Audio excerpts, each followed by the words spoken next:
gente, tudo bom? Eu sou a Fernanda e hoje eu vim falar pra vocês como eu estudei linguagens. Já falei como estudei redação, como estudei humanas e agora, pra fechar o primeiro dia, linguagem. Vamos lá? Bom, eu tinha as minhas dificuldades, mas se eu tivesse que apostar a área em que eu mais ia acertar, eu apostaria em linguagens. Me surpreendi porque acertei mais em humanas, mas meu rendimento em linguagens também foi lindo, maravilhoso. Vamos começar pelo contexto.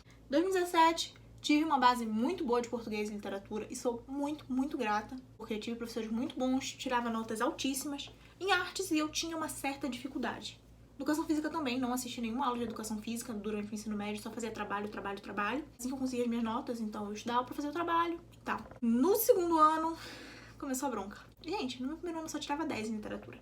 Quando foi no segundo ano, minha primeira nota em literatura, 6.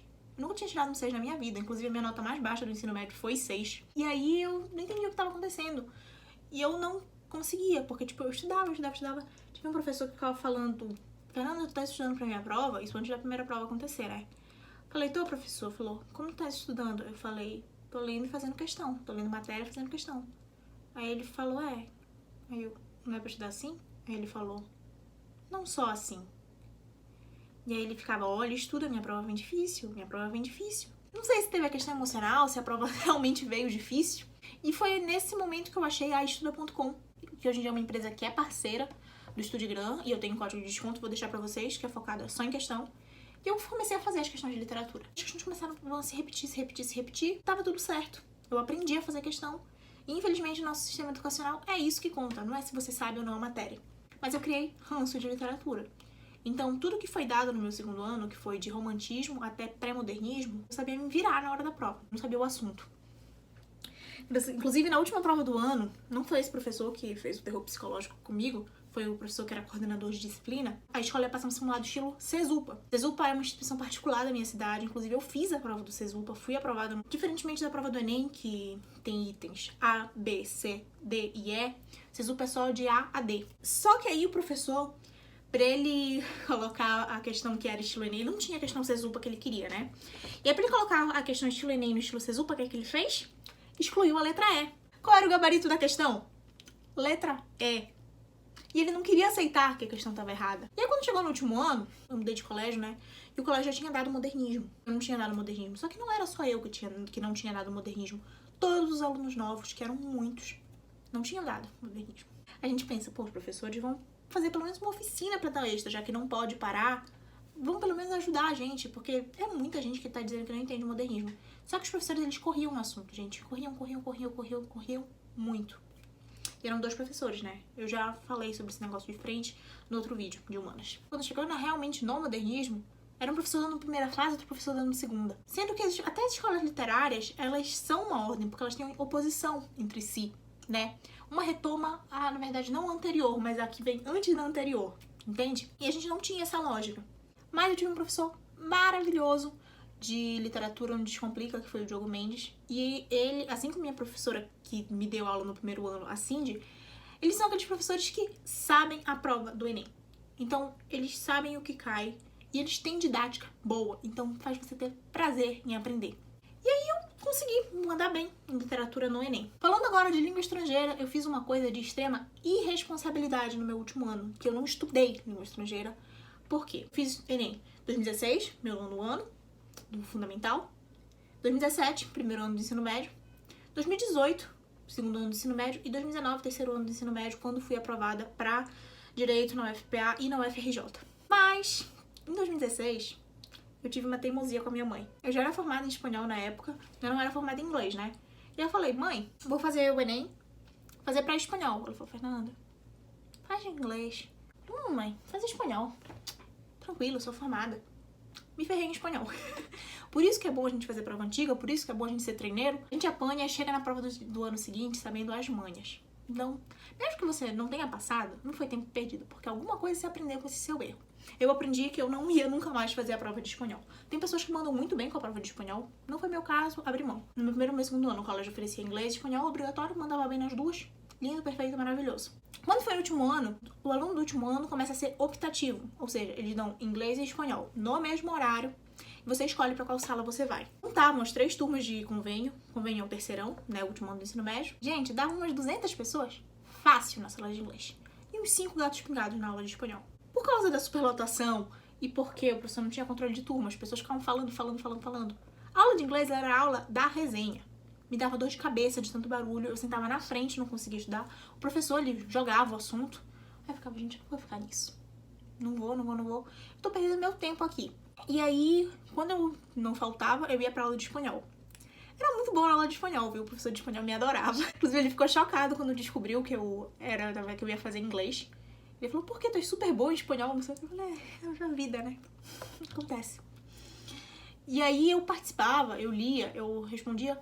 Não vou dizer que era porque eu estudava espanhol em casa, não, já era formada, então não tinha mais do que a obrigação de mandar bem, né? E assim eu fui. Quando chegou na prova do Enem, fui fazer a prova de inglês, não tinha visto 2 aulas de inglês o ano todinho, entende? E o que você faz com uma criatura dessa? Porque as aulas do Descomplica de inglês, eles têm aula de inglês, só que são gravadas, então você tem que programar no seu cronograma. E eu não fiz isso, porque na loucura de conciliar terceiro ano, não sei o que, eu preferi priorizar outras coisas. Cheguei e fazer 5 questões de língua estrangeira, né? Peguei a prova de inglês e fiz 3 de primeira, tinha certeza. E aí fiquei em dúvida média em uma e fiquei com dúvida difícil em outra. Fui fazer o resto da prova, fui fazer umas questões de linguagem, fazer o rascunho da redação, voltei. Aí eu olhei, marquei, depois mudei. Acabou que na minha mudança eu consegui acertar. Porque quando a gente muda e erra, é a maior raiva da vida do estudante. Então eu consegui acertar as 5 questões de inglês sem ver aula de inglês durante o ano. Mas lembrando que isso não é um conselho, não é uma dica de estudo, eu já tinha base. E a prova de inglês muitas vezes dá erro, porque é uma forma diferente da forma que é abordada em curso de idioma. Estude inglês, estude espanhol. Não faça que nem eu, porque eu fiz uma coisa errada, que eu dei sorte. Até porque as questões de língua estrangeira, elas aumentam o teu TRI. Então, estude língua estrangeira. Falando agora do que domina a prova, que é português. Todo o meu mérito do êxito em português em 2019 é do meu professor de primeiro e segundo ano e do Rafael Ormes, que é professor de português do Descomplica. Gente, o Ormes é um anjo. Eu acho que é um dos melhores professores que eu já tive na minha vida. E eu tinha um professor no colégio que ele só sabia falar competência e habilidade. Uma vez um aluno não entendeu, né? A explicação dele, ele levantou, professor, mas por que tal? Porque a competência tal diz que tem que ser tal. Aí a gente ficava olhando, meu Deus. O cara tá falando de competência e eu tô me sentindo incompetente. E eu não conseguia gravar a competência de jeito nenhum. Não gravava por nada. Eu não tava conseguindo declarar nem a matéria direito, quem dirá a competência. E eu acho válido você ler as competências e habilidades do Enem pra você saber o que a sua prova te pede. Mas na hora você vai escrever H14, H25.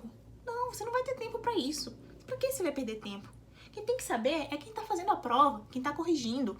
Não é você não. Eu não decorei nenhuma competência, nenhuma habilidade. Fui na fé, entendeu? Vi as aulas do Ormes.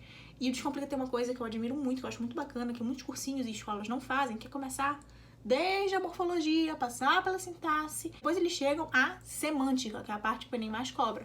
Mas você consegue ter uma boa base de semântica vendo a morfologia e a sintaxe. E também teve a questão que o fato de eu ter feito a prova do CESUPA pesou muito, porque o principal critério de desempate do CESUPA é redação. Mas na prova objetiva é português, então eu sabia. Eu já tinha passado medicina no CESUPA no meu segundo ano do ensino médio e tinha entrado por causa de redação, que eu tinha tirado 19 de 20, e português. E eu via as aulas de exercício e isso fez com que eu desenvolvesse raciocínio da questão, que eu conseguisse fazer as questões rapidamente. Sobre educação física, no primeiro e meu segundo ano eu só fiz trabalho. Porque eu era aula prática, eu era trabalho, acabava fazendo trabalho, participei de um musicalzinho no fim do meu primeiro ano. Chegou no meu terceiro ano do ensino médio, o colégio passava a prova de educação física. Só que eram 10 questões por bimestre, e cada questão valendo um ponto. E é o certo a se fazer. Tem que fazer questão. Só que a questão era meio largada, né? Teve uma prova, acho que foi a prova do terceiro bimestre, que eles colocaram as 10 questões de letra D, deu um bug no gabarito, todas as questões ficaram D. E aí o que aconteceu? Eu acho que o fato de eu ter feito todas as provas antigas do Enem, de 2009 a 2018, fez com que eu soubesse a lógica das questões e eu tivesse pronta pro dia. E algumas vezes na prova do Enem mesmo eu acertava 40 das 45, cheguei a acertar 42 das 45, e no colégio eu cheguei a acertar 43 das 45. E eu vou fazer que nem eu fiz no vídeo de humanas, vou dar dicas. Assim como na prova de humanas, comece pelo enunciado, para você não ter que ler o texto várias vezes e poder poupar tempo. Faça muitas questões para ter prática, né? E faça provas antigas, porque isso eu vou até falar que é a Sara, que eu conheço graças ao Estúdio Grande, uma pessoa também incrível. Não existe simulado melhor do que a própria prova. Então, quer saber como é a prova de linguagem do Enem? Faça uma prova antiga. Se não entender uma questão, veja as resoluções para você poder ter aquelas sacadas. Você pegar todo o raciocínio para aprender a fazer mais rápido e treine a sua leitura dinâmica e a sua interpretação de texto, para você poupar tempo e poder fazer a interpretação correta dos itens, certo? Gente, foi isso. Espero ter ajudado. Super beijo e tchau!